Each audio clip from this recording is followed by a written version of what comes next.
Hello नमस्कार, welcome to Kargil news India में आस्था शर्मा। तो आइए आज की बड़ी खबरों पे नजर डालते हैं। पश्चिम एशिया में तनाव के बीच अमेरिकी बलों ने ईरानी हमलावर ड्रोन को मार गिराने का दावा किया है। वहीं लेबनान में हिजबुल्लाह ने कहा कि उसके लड़ाकों ने दक्षिणी लेबनान में आगे बढ़ रही इजरायली सेना का सामना किया, जबकि इजरायल ने अपने हमले जारी रखे हैं। अमेरिका ईरान युद्ध को समाप्त करने की दिशा में कूटनीतिक प्रयास तेज हो गए हैं। रिपोर्ट्स के अनुसार ट्रंप ने नेतन्याहू से कहा कि अब युद्ध समाप्त करने का समय आ गया है, जबकि ईरान ने इजराइल पर शांति समझौते को बाधित करने का आरोप लगाया है।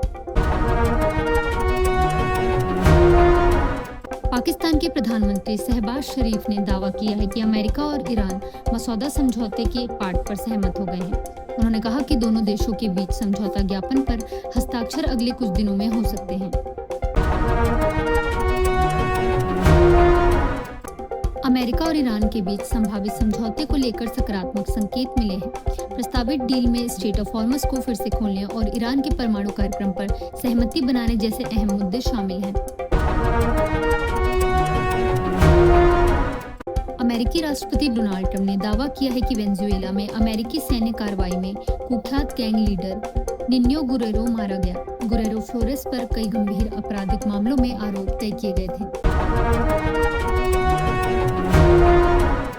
प्राइम मिनिस्टर नरेंद्र मोदी ने फ्रांस और स्लोवाकिया दौरे से पहले कहा कि वह G7 शिखर सम्मेलन में ग्लोबल साउथ की आकांक्षाओं और चिंताओं को मजबूती से उठाएंगे। उन्होंने विश्वास जताया कि यह दौरा यूरोप और G7 देशों के साथ भारत की साझेदारी को और मजबूत करेगा। विदेश मंत्री एस जयशंकर ने रूस से तेल खरीद को लेकर अमेरिका के बदलते रुख पर सवाल उठाए हैं।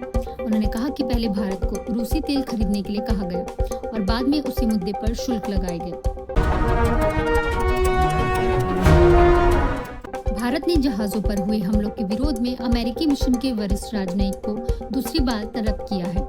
विदेश मंत्रालय ने इस मामले में कड़ा विरोध दर्ज कराते हुए अमेरिकी पक्ष से जवाब मांगा है। ओमान की खाड़ी में भारतीयों को ले जा रहे जहाजों पर अमेरिकी हमलों को लेकर भारत ने कड़ा विरोध जताया है। विदेश मंत्री एस जयशंकर ने अमेरिकी विदेश मंत्री मार्को रूबियो से कहा कि ऐसी घातक कार्रवाई उचित नहीं है। असम के जोरहाट एयरफोर्स स्टेशन पर लैंडिंग के दौरान भारतीय वायुसेना का AN-32 परिवहन विमान दुर्घटनाग्रस्त हो गया। वायुसेना के अनुसार हादसा उस समय हुआ जब विमान उतरने का प्रयास कर रहा था।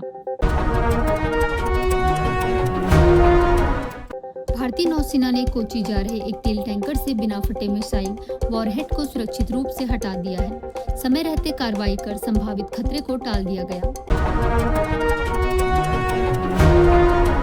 अमरनाथ यात्रा की सुरक्षा के लिए केंद्रीय गृह मंत्री अमित शाह ने हाईटेक सुरक्षा व्यवस्था के निर्देश दिए हैं। यात्रा मार्गों पर बहुस्तरीय सुरक्षा ग्रिड और जानवरों पर QR कोड लगाने की व्यवस्था की जाएगी। ओडिशा सरकार ने किंडरगार्टन से लेकर पोस्ट ग्रेजुएशन तक मुफ्त और सार्वभौमिक शिक्षा की घोषणा की है।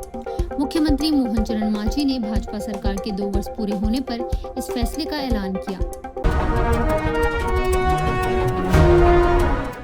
IRCTC के कैप्चा को लेकर छात्रों की शिकायत पर रेल मंत्री अश्विनी वैष्णव ने नई टिकट बुकिंग वेबसाइट लाने की घोषणा की है। उन्होंने कहा कि नई वेबसाइट 15 जुलाई तक शुरू कर दी जाएगी।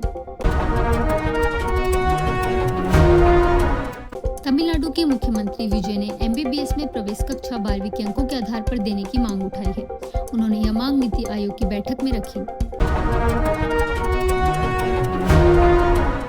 केंद्रीय मंत्री मनोहर लाल खट्टर ने कहा कि शहरों की योजना लोगों की जरूरतों को ध्यान में रखकर बनाई जानी चाहिए। उन्होंने बताया कि ब्रिक्स देशों ने भारत के urban research and knowledge network प्रस्ताव को स्वीकार कर लिया है। लोकसभा में विपक्ष के नेता राहुल गांधी ने सहयोगी दलों से एकजुट होकर संघर्ष करने का आह्वान किया है। वहीं बीजेपी ने कहा कि राहुल गांधी को पहले अपनी ही पार्टी को एकजुट करने पर ध्यान देना चाहिए। कोलकाता में TMC सांसद अभिषेक बैनर्जी की कालीघाट स्थित आवास पर पुलिस ने 4 घंटे से अधिक समय तक तलाशी अभियान चलाया। TMC ने इसे राजनीतिक प्रतिशोध बताते हुए कार्रवाई की कड़ी निंदा की है।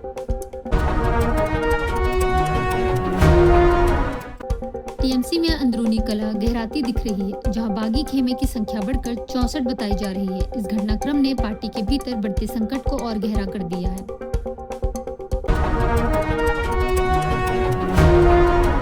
बीजेपी के लिए टीएमसी में बढ़ता असंतोष राजनीतिक अवसर लेकर आया है। हालांकि पार्टी के भीतर कुछ नेताओं ने इससे जुड़े संभावित राजनीतिक जोखिमों पर भी चिंता जताई है। सचिन पायलट ने कहा कि अशोक गहलोत उन्हें उतना ही स्नेह देते हैं जितना अपने बेटे को। वहीं गहलोत ने अपने हालिया बयान का बचाव करते हुए कहा कि उन्होंने दिल से बात कही थी।